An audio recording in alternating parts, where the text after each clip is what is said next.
Assemblée générale de la FECAFOOT, ouverture des travaux par Samuel Eto'o à Bankomo. Ce samedi 16 novembre 2024, l'Assemblée générale de la Fédération camerounaise de football, FECAFOOT, se réunit. Les travaux sont dirigés par le président de l'instance, Samuel Eto'o.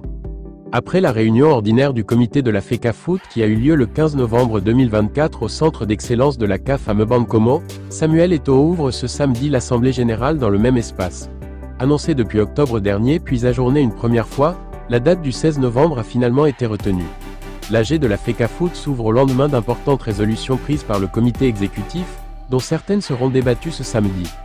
Bien que l'ordre du jour n'ait pas été dévoilé, il est probable qu'à l'issue de ces travaux soit annoncée la date du coup d'envoi du championnat local. La gestion de l'équipe nationale senior du Cameroun sera certainement au centre des débats à Bankomo. À la fin de ces travaux, des décisions visant à améliorer les conditions de vie des footballeurs camerounais pourraient être prises, un enjeu fondamental qui a contribué à l'élection de Samuel Eto'o à la tête de la FECAFOOT. Voici les résolutions de la session ordinaire du comité exécutif de la FECAFOOT. Réuni depuis le 15 novembre au centre d'excellence de la CAF à Bankomo pour une session ordinaire, le comité exécutif de la FECAFOOT a pris d'importantes résolutions.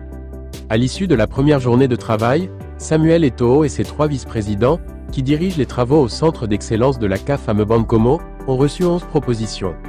Parmi celles-ci, des changements de dénomination pour certains clubs.